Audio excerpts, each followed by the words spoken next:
friend. Welcome.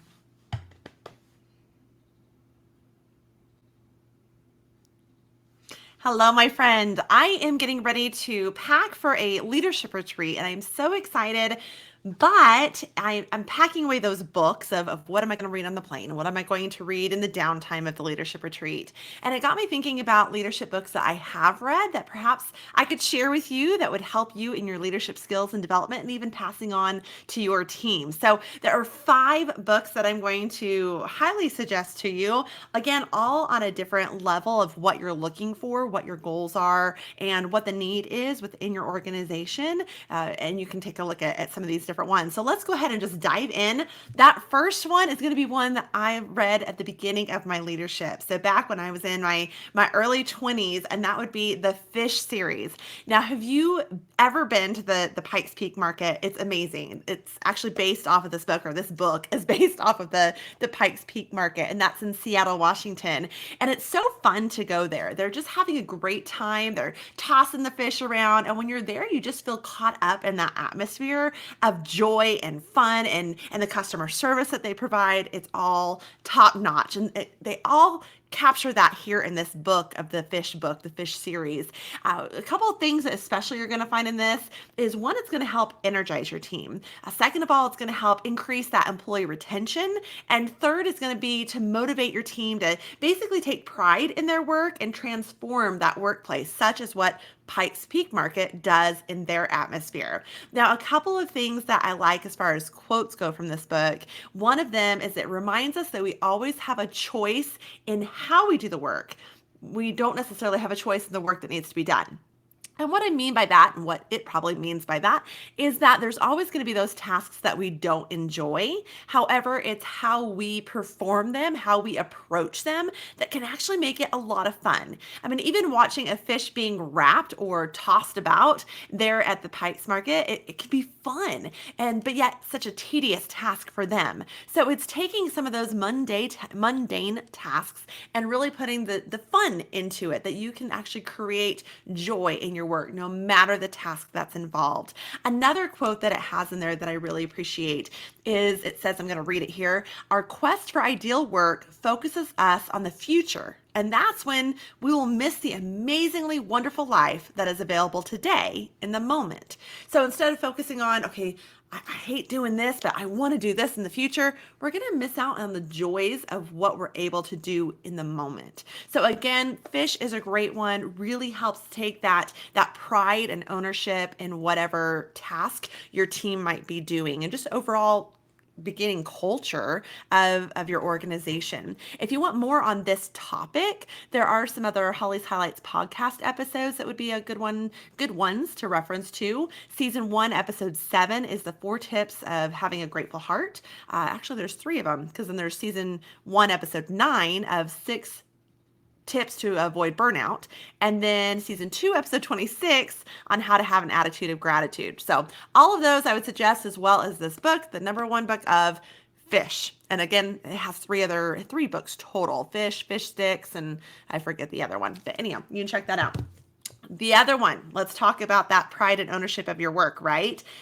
This has got to be my favorite leadership book of all time. Now, you're going to kind of chuckle because it's nothing major like extreme ownership or dealing with difficult conversations or anything like that. It is a fun one, and that is Lessons from the Mouse by Dennis Snow. I love this book. I think that every organization needs to have every team member read this book. I absolutely am in love with this book. A couple of things here. One of the quotes: no such thing as perfect boss or perfect company. So if you're looking for either one, you're doomed to a life of disappointment. It really, again, picking up from that fish of whatever task you have, making it fun, reminding yourself not everything's going to be perfect. The grass is going to look greener on the other side often, but you've got to figure out how to water the grass where you're at, right? So don't expect perfection from your boss, and don't expect perfection from your company. It's just not going to happen. So what you are going to find in this book, 3 main things. One is going to be that ownership and pride in your work. Similar to Fish, but it's going to take it to a different level in the sense of it's going to be helping you fine tune the concept that Disney is so good about backstage and on stage. And what that's referring to basically is backstage is where your boxes are going to be, where your sticky notes of little memos to your team or whatever it might be, encouragement notes, whatever it might be. That's all going to be backstage. But on stage, you want to be very aware of what your brand is representing, what your surroundings is saying to your guests as they come in. And so you don't want those boxes piling up everywhere. You don't want those sticky notes being all over your manager stand or a desk or something like that. On stage needs to be very presentable to what you're trying to convey to that guest. So again, that brings it back to that ownership and that pride in that work. The second thing it's going to talk about is empathy. And the empathy, I love this part. It's allowing guests to be wrong with dignity. Let me say that again. Allowing guests to be wrong with dignity. Basically, we all get stupid questions, right? When we're in our job. In fact, Disney points out in here, again, this is not a Disney book, but they reference a Disney part in here where a guest is asking, what time is the 3 o'clock parade? Well, duh, 3 o'clock, right? That seems like a stupid question to us, but it's really helping us dive into what's the question behind the question. So perhaps what they're really asking is, where is the 3 o'clock parade? So helping guests be able to ask some of those stupid questions, help them to be able to be wrong and yet still keep their dignity is so important for that retention of that guest as well.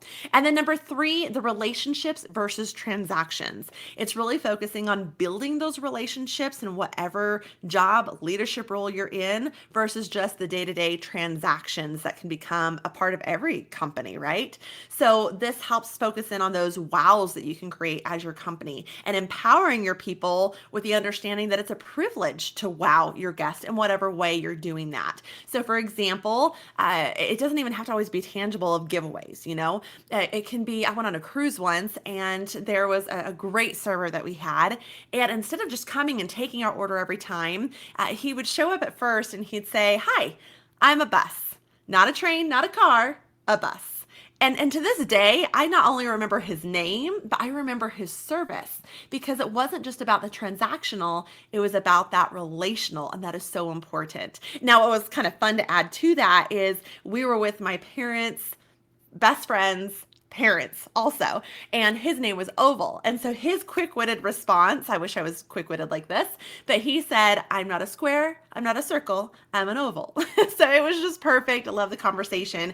But getting back to those relationships that you can build with not only your guests, but then also with your leaders too. And we'll kind of talk about that in a little bit. But again, lessons from the mouse. Love, love, love this book. You're also going to talk about having fun on the job, which again correlates with fish, talking about attention in the detail, also onboarding and hiring tips, and then even the culture. I love one of the quotes that it says, and I'm actually going to look this up and read it to you if I can find it real quick.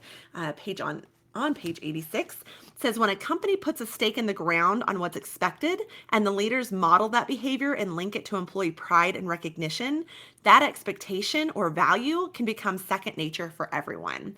So I love that, how it's just drilling in that concept of rewarding the behaviors you want to see, but then also clearly define the expectations you want to see so that you'll hopefully get them as just that second nature. They don't even have to really work at it because it becomes a part of your company culture. Definitely check this one out. If you want more on this topic, again, on Holly's highlights, there is the season 2, episode 6 is building, developing, and empowering teams.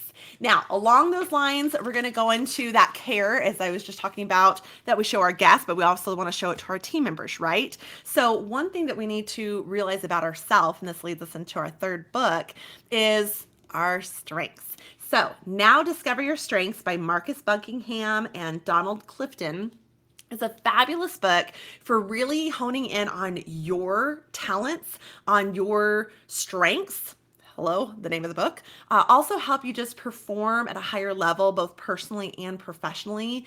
Own your own development is a huge key in here. But then I like how it takes it a step further in how to communicate with others. So you're going to find out there's a lot of personality tests out there, right? There's the 5 voices. There's the core where you have your banker and innovator and builder and merchant, all of these. But I feel like a lot of these other personality tests really put a label on you and kind of stick you in a box. Whereas one thing I really value, and again, they're great. I've taught on them, I've spoken on them, I've read the books, I've taken the tests. But I really value strengths because it's a little bit more broader. I feel like it's a little bit more individually personalized and then a little bit more applicable as far as how we're going to relate with others also. So strengths is definitely a me book in the sense of how can I work on me? What am I? How can I know how I perform at my best or what I need to be involved in with a task to be able to fill my cup and also perform at the level that perhaps a boss expects you to or others for you as their leader expects them to. For myself, when I took this, I found out that I am a developer, belief, achiever, responsibility, and a relator. So those five, that helps me really hone in onto what I need to be involved in when doing a task and how I need to approach it as to how I'm really going to be successful at it and overall turn in successful results for the company that I'm working with. So again, Strengths is a fabulous read. We used to take this. I was introduced to this book back again early in my early 20s at one of my first companies, and I loved how each of us took the test and then we posted our results in our office window. So before we went into someone else's office, we could look at that and be reminded what they are. And that just helped us better communicate and relate with them. So I know if I go into someone's office and data is very important to them, I don't need to go in with just the fluff of it all. I need to go in with the facts and the details of it because that's going to perhaps win them over or at least create that buy-in and engagement in that conversation in whatever I'm presenting to them. So again, strengths helps you identify you and how you can best work on things for you. It also talks about the balcony and the basement, where you take these strengths and operate them in the balcony at your best, as well as how they can actually turn into a little bit of a negative of a basement and how you need to pull yourself out of that. So things to be mindful and watchful for. Again, if you're looking for more information on a book such as this or this topic, then Holly's Highlights has an episode, season 2, episode 4, 3 ways to use your personality assessment results. And I would recommend looking into that also. Now, although this isn't going to be on my top 5 list, I do want to just reference here, a little side reference, the book 5 Languages of Appreciation in the Workplace by Gary Chapman and Paul White. The reason for this is because, yes, with strengths and personality tests of any kind, it focuses on me. How do I need to work on me? How do I communicate? How do I learn? How do I need to grow? But at some point in showing care as a leader to others that we work with, right, we need to convey care to them. And so that focuses on them, not us. That's where the love languages comes in. It really helps you identify, okay, is someone else into physical appreciation, quality time, gifts, acts of service, or words of affirmation? It helps you understand how they receive and are communicated to that they're appreciated, that they are valued, that they are needed. Because you might be sitting here writing all of these thank you notes or encouragement notes or well done, congratulations, whatever it might be, and you give it to someone and to them, it meant nothing. You totally missed the mark. Well, why? Because their love language is not gifts, which a card could be received as a gift. It's not words of affirmation, which of course that would be in the card.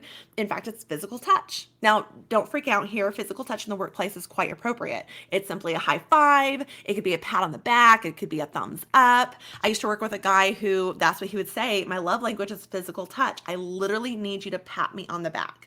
And so we were aware of that. And we knew, okay, to give this person a kudos is to go and just pat them on the back, right? So we need to learn the other people's love language. Again, if you want more information on that, season 3, episode 3 of Holly's Highlights, there's a whole episode, a podcast episode on the language of love. And that really breaks this down, both personally in your personal life, as well as in the workplace, giving you some ideas and how to convey those. Another one that I want to just reference, but again, won't be on my top 5, is going to be The Generosity Factor by Ken Blanchard and S. Truett Cathy. Now, why this? Because we were just talking about that care. This conveys that care as well, and just being a good steward of people. Because as leaders, that's what we are, right? The stewardship of the time, of the talent, of the finances, but of people too. And that can so often be missed that is a part of our leadership, as being a steward of people. So a quote that I value in here is that it's not about what we can do for ourselves and overall company profits, but seeing one's company purpose being to get in order to give. So I love how this just walks you through that whatever we get from the company, profits, even tickets to things or whatever, how you can turn around and give that to your team, how you can turn around and give that being a part of your community and what that looks like. So the overall care. So again, not one of my top 5, but I am going to put it in there in referencing with the whole strengths and love language. Why? Because we need to care, which is a part of that generosity factor. Now, number 4, right? Number 4 is going to be The Dare to Lead by Brene Brown. This is one of the thicker books, and honestly, this is not a favorite book. I'm just going to tell you that right now. Why did it make my top 5? Because it does have a lot of takeaways that are going to be valuable. Not only takeaways that you're going to take from it, such as one that I really like is the braving inventory. It applies to all leadership, right? It breaks down the word braving into boundaries and reliability, accountability, vault, integrity, non-judgment, generosity. And it can really help you as a team or even as a leader individually to look at a situation and go, you know what, our team has an issue with vault there. We need to work on that because that shouldn't have left this table. Or perhaps generosity. I need to be a little bit more generous in this and not assume that that was the reasoning behind why this person did that or whatever it is. But I really like that braving inventory and how you can apply that again to any and all leadership. Even at home, I apply that as a leader, as a mom. So a great takeaway there. But another type of takeaway that they're going to have in the Dare to Lead book is that they're going to provide a link for you where you can actually go in, and it has a link of resources. It has even a link to a workbook that you can download. So it has a lot of physical takeaways also that you can take from that and implement that into your leadership. So again, I really do like the Dare to Lead as far as a lot of takeaways within it that stood out and that were wow type factors. But again, it's a book that was a little longer, harder, not harder, but just I get bored. So again, great takeaway. She's a brilliant woman, as we all know. But again, from this, you're going to get that cultivating the braver, more daring leaders, and really just embed the value of courage in your culture. Now, if you're wanting more on this type of a topic, again, Holly's highlights season 1, episode 1 on how to be a leader others follow. There's a great interview with Scott Harding, who is general manager of Larry H. Miller Honda in Murray, Utah. And he's just one of those leaders that when he leads, when he goes somewhere, sorry, not leads, but when he goes somewhere, everyone wants to follow him. He's that type of leader that they're just like, I want to work for him. So that's a great episode to look at just how can you be a part of that daring to lead and being a leader that other people want to follow. That's huge. Which of course brings us over to book number 5, and that is talking about influence, right? Because a leader like that definitely has strong influence. So number 5 is going to be The World's Most Powerful Leadership Principles, and that is by James Hunter. Now, confession time, I'm still not all the way through this book. So I'm going to point out some key things on here that I think are really great, that stand out. Influence, definitely covers influence, breaks down that leader versus manager. That's important to know the difference. There are so many people. In fact, we do a little survey, kind of an application process for those who want to step into a new leadership process or leadership position. And one of the things that one of the recent people put on it was, I just want to manage. I want to manage people. I want to be the manager. And it's just like, oh, that scares us when we hear that, because it's not, yes, managing is definitely part of leadership, but it's leadership. We're not looking just for someone to manage. We want someone to lead. And there's definitely a difference. And so this book breaks that down and really helps make it clear in what that is, and packs a lot of depth into the differences of a manager versus a leader, and kind of how you can apply all of that. So it goes over your character. That's going to be key. That's in here as well. And then also the guts of it all well is how to be a servant leader. So it's in capturing all of that influence, but at the bottom line is how do I be a leader who's willing to serve my team, serve my fellow leaders, even serve those that are over me, that are above me in leadership roles, and of course, serve our guests, our clients, whomever you're working with. So number 5, world's most powerful leadership principles. I am almost done with this, and this is not a hard read, okay? I'm not saying that it is.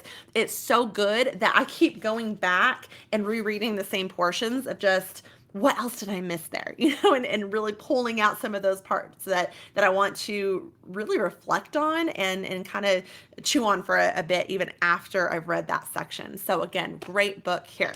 Now those are my top 5, but I'm gonna throw a bonus in here for you. We're so exciting, right? Now the bonus is the Maxwell Leadership Bible by John C. Maxwell. Why is this in here? Well, it's really helping equip and encourage us to meet the challenges of today with just the basic timeless principles of a dynamic leadership. From Genesis to Revelations, you guys, I love studying God's word. I think that every single time that I go to study God's word, I find something new, or at least a new way to apply it. Or maybe it's even just a situation that I'm going through that now it seems more applicable and it really stands out off of those pages.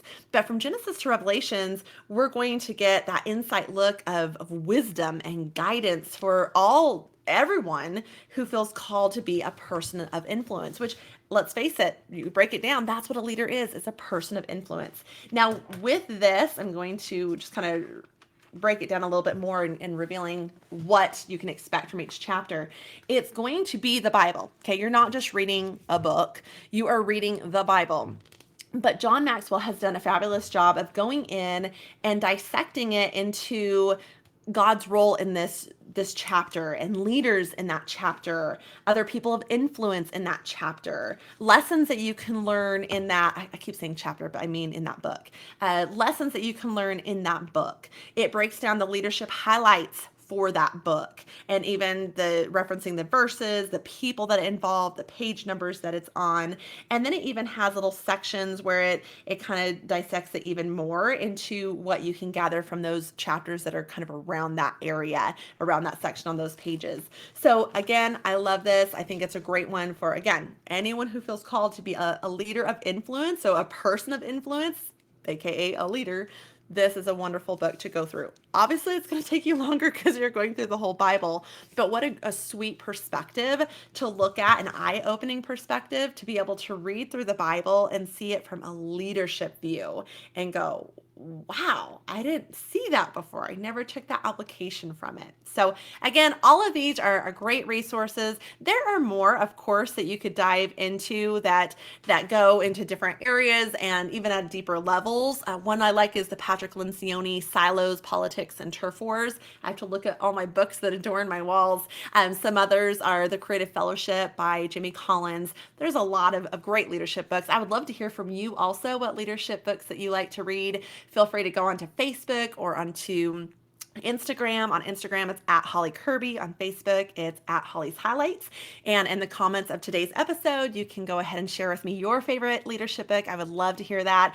Someone just shared with me one the other day, and it's now on my list to add. In fact, I'm going to try and buy it in time for that leadership retreat that I'm going to. There's also a plethora of other books that I recommend and really dive into and unpack for you on what you can find in them and what you can get out of it, how you can grow with and through it. And that's all available on my website at hollykirby.com on the resources page. So if you want to check that out. Of course, the podcast, Holly's Highlights, you can go in and find a lot of different ideas there that will kind of go into these different paths that you want to go in and learn more about or just hear a little bit more about. I've referenced some of those. I'll make sure to put some more of those in the show notes. And then last but not least, if you are looking for leadership coaching, if you're wanting to grow and develop in in your leadership role, if you have more want to have more positive impact in the teams that you work with and those that you serve and lead, if you're wanting to reach your goals or just find out how do I attain this higher lofty goal that is a little bit out of my stretch or my comfort zone, or maybe has a time pressure with it, or if you just need a sounding board, someone who has the experience and the knowledge behind it, education behind it, so forth, I would love to come alongside you and help you and your team, whatever works for you in leadership coaching. You can reach out to me for that on my website at hollykirby.com on the Work With Me page, or you can just send me an email at contact@hollykirby.com. And again, that's HOLLYCURBY. But I hope that you have a great time as you go through diving through all of these books and more that I'm sure are adorning your walls as well. Some are on that to read list. And just know that you as a leader, you are valued. That it's a very underappreciative job at times where you constantly have to be the axe, and yet not the appreciation shown for a lot of the sacrifices and strain and pressures and stress that you take on, but then also that care, because leaders, the best of the best leaders, care. And so, thank you. Hear me say thank you for your leadership and your organization. Thank you for the teams that you lead. And thank you for the desire to grow in your leadership, because leaders never stop growing. There is always something to learn and grow in each and every day. Hope you have a great day, guys. And thanks for coming in. I really appreciate you.